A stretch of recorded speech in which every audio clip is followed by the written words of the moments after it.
And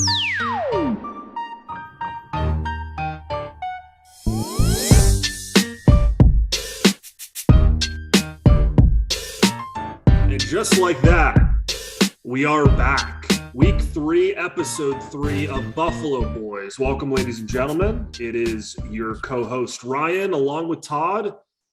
Todd, 2 weeks into the NFL season. How are you feeling, bud? I'm feeling great. Really excited to be here. The podcast is picking up more and more views each week. I don't know who you are, but I'm thankful you're here and excited to have you share us even more. Yeah, for our mystery fans on YouTube, we appreciate the love. We are rolling down a steep hill, Todd. This thing is really picking up steam. And for those that have been listening, obviously you know that we did episode 1 of owner orientation last week too with our commissioner Nixon Ball. I thought that was super fun. We're not going to have owner orientation this week. We're not going to have an interview with an owner this week, just me and Todd.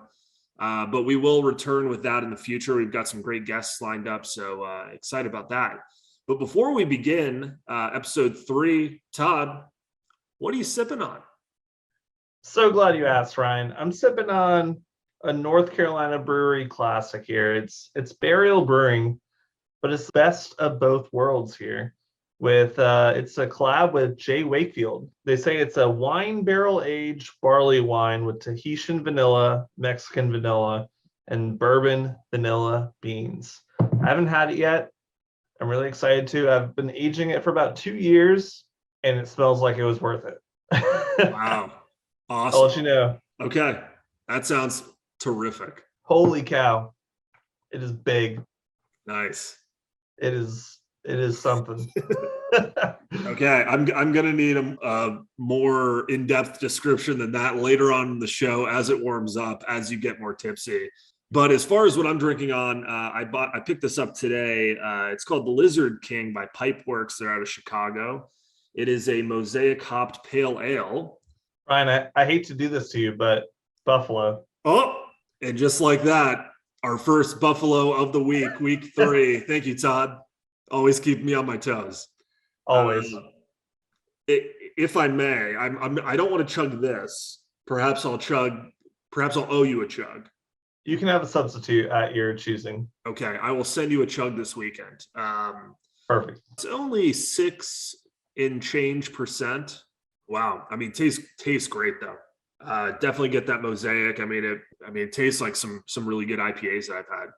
That's a really nice beer. Mosaic is a classic hop, honestly. Like every beer needs to have it. It's true. Yeah, it's true. It's one of my favorite hops.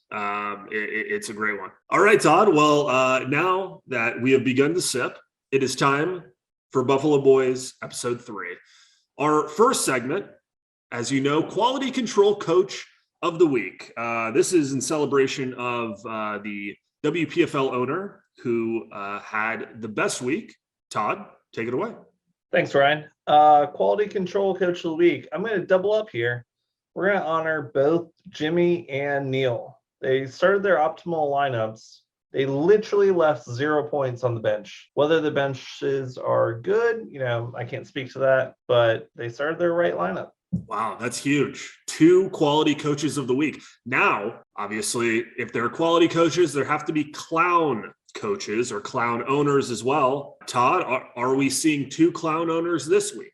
Just one clown, though there were several in contention. Okay. But the dubious honor here goes to our great league mate, Michael Hoyle. And I know this is going to be pouring salt on the wound, Mike. You were projected to have a 90% chance to win coming into Sunday night, and you blew it, honestly. So you had 44 bench points. That's a good amount of bench points. You have talent on your bench, but you had 23 optimal points missed. So optimal points being if you had started a better roster, you would have had 23 more points. So your max score would have been 23 points higher. You picked the wrong Cowboys running back. I warned about that last podcast. And you started Chark, who got 0 points. Don't start the guys that suck if you don't want to be on Clown Owner of the Week.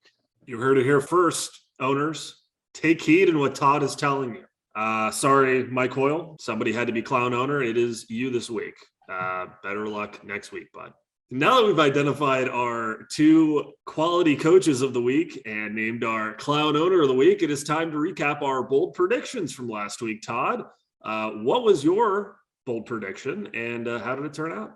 I had the Giants winning this past week and getting to an impressive 2-0 start. They came through, they won. It was a close game, but they finished strong. And I wouldn't be surprised if they go 3-0 this week and really turn things around with Brian Dable as head coach. Awesome. Speaking of 2-0, I believe that means that you're 2-0 as far as bold predictions go this year already, Todd. So way to go. I wish I could say the same. My bold prediction last week was that the Eagles versus Vikings game on Monday night would be the game of the week. Yikes. Bad take. The Eagles ended up winning 24-7. It wasn't really a game. And then there were so many other games on Sunday that were so much better. Cardinals Raiders comes to mind. Dolphins Ravens was incredible. Jets Browns. I mean, it was a really good week too. And that Eagles Vikings game did not live up. So unfortunately, bad take by me. There will be more bad takes, but congrats on 2-0 on the bold takes. The writing was on the wall, though, Ryan, with Kirk playing on Monday Night Football. He has been notorious in terms of his performance on Monday night, and it was par for the course for him. It was Monday Night Kirk, and you hate to see it. If only I had known about Monday Night Kirk.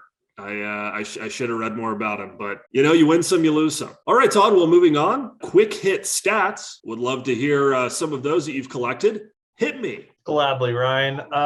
Again, I'm just going to go right through these. I'm not going to give additional color commentary, but I think they speak for themselves.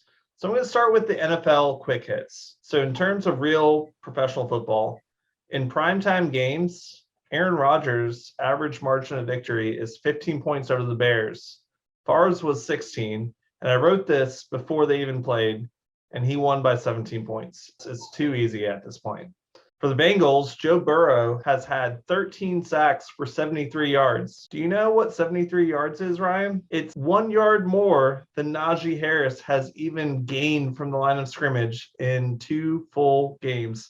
Najee has 25 carries for 72 yards. I don't know which is worse, Joe Burrow having the life beaten out of him or Najee running behind that god-awful offensive line, Ryan. Todd, you're really twisting the knife with that one. My boy has not had a great start to the season.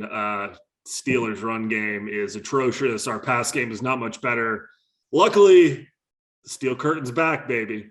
Continuing on, there's more ineptitude out there. The Bears, they've only been able to complete 15 passes this season. Against the Packers, Fields went 7 for 11. He only attempted 11 passes and completed 7. During a monsoon of a game in week 1 against 49ers, he had 8 completions. I don't know what the offense is doing over there, but it's not looking great. Continuing on with the ineptitude, the Broncos are the pinnacle here. They're terrible. It's baffling at this point. The Broncos lead the league in false starts. They lead the league in delay of game penalties, and they already have 25 penalties in 2 games. The Broncos wide receivers, they don't even know what they're doing, and they are quality receivers. So it feels like a coaching issue here because they're leaving the huddle going the wrong way. In fact, on 4th and 2, they got a delay of game because they tried to send the kicking team out with 15 seconds remaining and couldn't get the kickoff. And because of that, they had to punt. Like, how bad of coaching could he possibly have? But that's enough for the Broncos. Amon-Ra St. Brown, he's been amazing. Everyone knows it. But one key fact here is he hasn't even been targeted past 20 yards.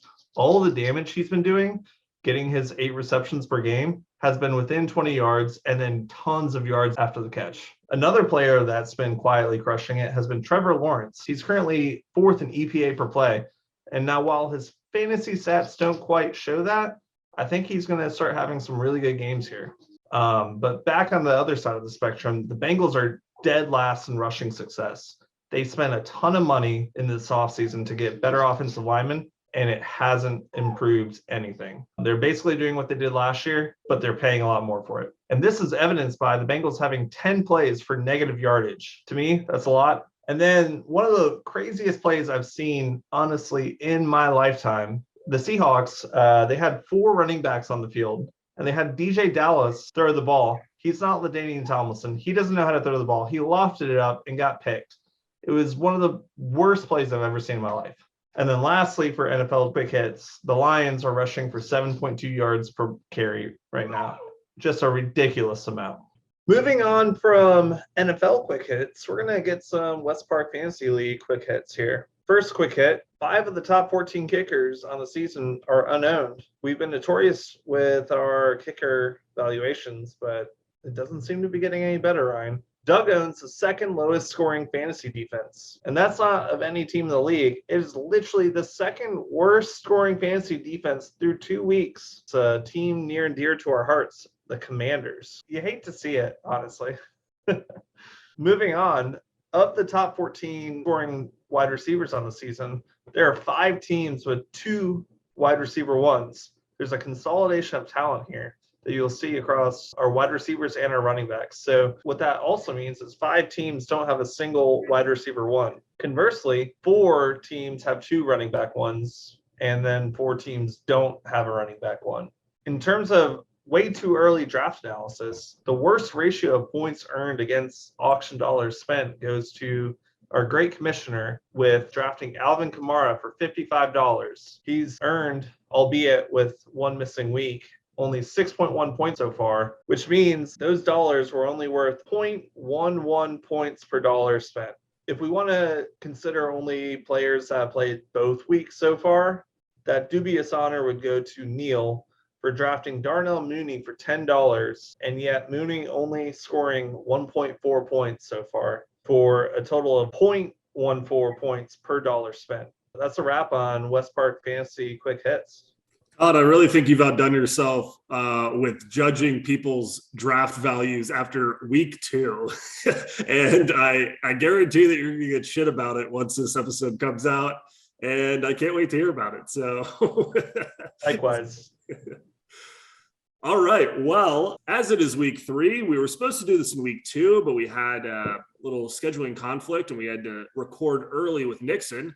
So this is actually the first week that we're doing Transaction Wire Review. This is a new segment. In this segment, Todd is going to review waiver wire pickups and trades that we've seen so far. So Todd, take us away. Thanks, Ryan. It's been a quiet year so far. No trades have occurred, and we've had trades preseason before, so it's been awfully quiet, especially for teams that need new talent. I'm looking at you, Neil. In terms of our transaction waiver wire, we do fab, so we put dollars on players and everyone bids on them. Normally, we have a lot of competition for the top waiver wire selections. This week, however, was a bit of an aberration. For every single player that was bid on, there was only 2 teams that bid on those players. What's interesting about that, Ryan, is that everyone had their own target. There was a handful of players still picked up over the week, but there wasn't a whole lot of competition for each player. So you saw a couple bids that were a lot higher than their solitary opponent, and I'm looking at myself with that one. I bid $18 on Herb Smith.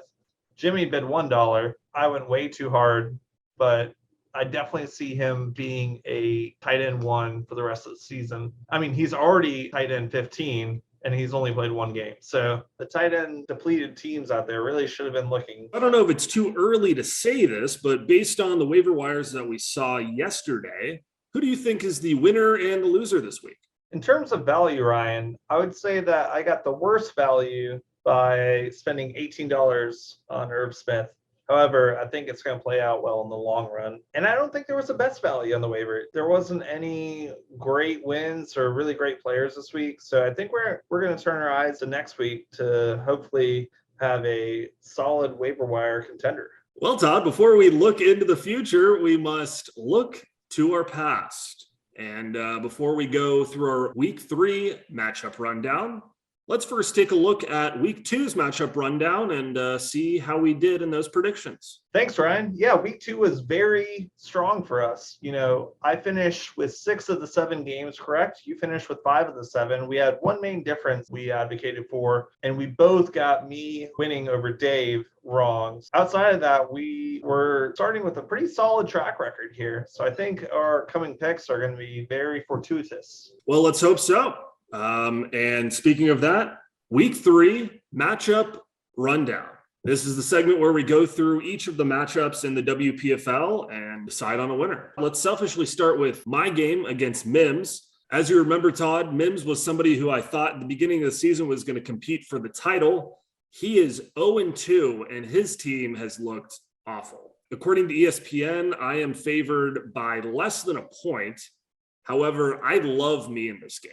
I think ESPN continues to overvalue the Bucs. I know I have their defense, but Tom Brady and my boy Forney, they are not going to go off in this game against the Packers. I am feeling first time, long time. I'm going 3-0, Todd. You heard it here first. Ryan, I'm right there with you. If you recall, in our last week's segment, Mims was the clown owner of the week. He had 40-some bench points, and he thought he should pad that stat even further with another 23 or 26 bench points. So clearly, Mims has been a little distracted overseas. Thanks for serving us, Mims. But it hasn't been working out well for you this season, and I don't think it's going to work out well for you this week either. The Bucs remain without any of their weapons this week. Gage is hurt. Evans is suspended. Godwin is still hurt. Scotty Miller just won't be able to get it done. And the Packers defense is much improved despite the week 1 performance. So I think the Packers defense carries the day, and that really hurts Mims' team here. And I think, Ryan, you are going to hand Mims a big loss. I hope you're right, Todd. Speaking of being selfish, let's go into your game next. You are playing Mike Simpson, who is 0-2. You are 1-1. How are you feeling about your chances in this one, Todd? Yeah, after recording last week, I was feeling pretty good. And then my top 2 receivers decided to get banged up with some soft tissue injuries. So we had Michael Pittman and Gabe Davis bow out in our week 2 contest. And it's hard to feel super confident without them both in the lineup. However, there's plenty of depth here. This is team breakout, and any given week we could explode. So with Mike's recent reinforcements on the waiver wire, I'm calling this a coin flip, and I don't know which way it's going to land. So I'm actually going to default to whatever you think, Ryan. Wow, boy, do I feel a lot of pressure in this one. Well, I have to give you credit for not picking yourself. I mean, that is a humble thing to do. I also think this is kind of a coin flip. I mean, this is a really, really tight game. I think it could go either way. If I had to make a pick, though, I think that you might have the slight advantage. Speaking of ESPN overvaluing players, Najee Harris is predicted to have 13.8 points this week. Obviously, he's my guy. But boy, I mean, he has just not shown it in the first 2 games. Maybe he'll go off against Cleveland. I hope so for the Steelers' sake, but he hasn't shown it yet. So if Najee doesn't go out, Mike's already off to a tough start. I will say though, Ryan, the Browns have a couple key injuries or potential key injuries. Myles Garrett might not be playing this week. And if that's the case, it could be looking a lot better for Najee. Well, let's hope you're right, Todd. And again, I think this is going to be a close one. Again, if I had to pick, I guess I'm picking you. But yeah, I mean, this is really a coin flip game. It could go either way. Good luck to you both. Moving on, this is going to be a really good game, in my opinion. It's Doug versus Dave Evans. I think Dave has a slight advantage in this game, but I think it's going to be really great. I mean, I love this QB matchup, right? Josh Allen versus Lamar Jackson. This is primetime written all over it. I think Dave's going to pull it out, but I can't wait to follow this one this week. I've got Dave as well. The Bills are on fire, and Dave's fantasy team is on fire. It's hard to find a hole on Dave's starting lineup. Doug's, there's a hole or two. But like you said, it's going to be a close one. But I think Dave has the advantage here. Absolutely. Moving on, Rick versus Nixon. Todd, who you like in this one? I started with Rick. I really wanted to give Rick a win, and I just couldn't do it. Rick, I'm so sorry. I know you're not listening to this, but I tried. I tried my best, Rick. It's not going to happen. Nixon, despite all of his issues, is going to be able to have a strong week this week, given that the Vikings are going up against the Lions, who have been great games to watch, but their secondary has been quite porous outside of Darius Slay. So I think there's going to be some quality points scored from the Vikings on Nixon's team. You know, Todd, we are into week 3 of Buffalo Boys. We've put out 3 podcasts now, including the first owner orientation that we did last week. Are you confident in saying that Rick is the only owner in the WPFL who is yet to watch any of our episodes? Because I feel pretty confident about that. I will not advocate for that because Dave has been on his honeymoon. I know Dave will listen to this. Hey, Dave, in the future. Hey, Dave. It's probably quarter end for you right now, so glad you're listening. But I know Dave has not listened to anything. And if I had to take a guess, I don't think Forrest cares about us. So I don't think Forrest has actually dove in either. But I think everyone else has tuned in for at least one episode or part of an episode. So thanks, guys. Yeah, thanks to all of our listeners. Really appreciate it. In this game, I think it's going to be close. I think Rick is going to get this win only because Tyreek Hill, I believe, is going to get stopped by Buffalo's D. Like you were mentioning earlier, I love Buffalo this year. I mean, they just look so good. And obviously Tyreek Hill went off in week 2, but I think Buffalo D is going to have an answer for him. And because of that, I think Rick is going to inch this one out and get win number 1. All right, our next game, Adler versus Neil. Congrats, Adler. You're going 3-0. Todd, I believe this one could be a lot tighter than ESPN thinks it could be, but, I like Adler in this game. Who do you got? Adler's got this. Just like you said, he's going 3-0, which is quite the stark contrast from last season where he only had 4 regular season wins. So I think Adler will be able to build on the success here and have a pretty strong season, primarily because Neil in this game has holes all over his starting lineup. Outside of his 2 tight ends, there's not much to like here. Neil, make a trade, my man. It's gone on too long. You're not going to win with this strategy. Yeah, so I agree. I feel like this is going to be the story of Neil's season. We're going to continue to talk about his 2 stud tight ends, but at the end of the day, yeah, his lineup has so many holes in it. And I will say, though, I think our commentary has started to get to him, Todd, because before last week's games, I saw a trade come up in my inbox. Neil was trying to give me Travis Kelce for Nick Chubb, and I am so glad that I didn't take that trade. I wasn't necessarily thinking about doing it, but boy, did Chubb have a nice game yesterday, and I'm definitely going to hold on to him. So anyway, someone is in Neil's ear. I think it's us, and he's trying to unload one of those tight ends. So for those teams out there who need a tight end, Neil is in the market. Speaking of being in people's ears, Ryan, last week at this time, a day prior, it was Tuesday last week, Hoyle still had both Pollard and Zeke in his lineup. Obviously, after listening to us, he got shaken to his boots and decided to pull out Pollard, which only precipitated his terrible week and resulted in his Clown Owner of the Week designation. With that, however, I think Hoyle, in his bad luck so far, he's got the worst luck in terms of expected wins on the season. I think his luck is going to flip here. And I think even though Jimmy has a really strong team, I think Hoyle is going to capitalize on some reversal of luck. Wow, Todd, that was a silk smooth transition. I wasn't even sure that we were talking about the Jimmy versus Mike game until you mentioned a winner. So yeah, thank you so much for that. I'd like Mikey Shorts in this one. I think he's getting his first W. And lastly, Forrest versus AJ. This is another exciting game, Todd. I like AJ a lot in this one, and it comes down to the wide receivers. I think Cooper Kupp is going to have a really big game against Arizona, and Stephon Diggs. Sorry, Miami's defense. I think he's just going to go off against them. Maybe he's going to have another 3 touchdown game. I don't want to put money on that, but I think he could have a really, really good game. So yeah, AJ is going to get the dub here. I think I'm going to label this our game of the week. This is a super exciting matchup. These are 2 powerhouses. One is my preseason pick to win it all. The other is AJ. AJ has been crushing it so far. Don't know how he's doing it, but much adulation, AJ. Here's some stats for this matchup. We've got Forrest leading the all-time record since 2010, which both AJ and Forrest have been in the league since then. Forrest is leading by winning 9 out of 14 games. AJ's only won 5. So Forrest has his number here. And in fact, Forrest has a 4-game winning streak. AJ hasn't won since 2017. Which, despite losing to Forrest in one of those years, he was able to pull out a championship. Good work, AJ. But at the start of the Forrest win streak, they were 5-5 in 2017, but now 9-5.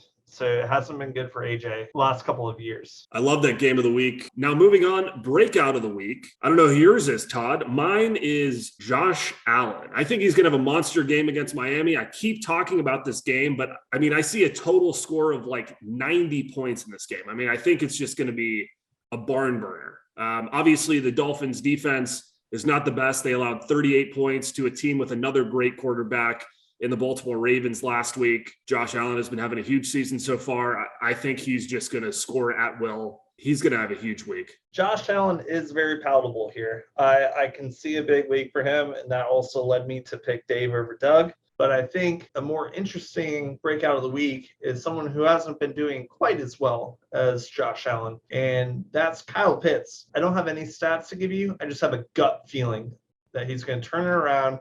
He's going to live up to his draft value, and Mike Simpson's going to rejoice. All right, Kyle Pitts.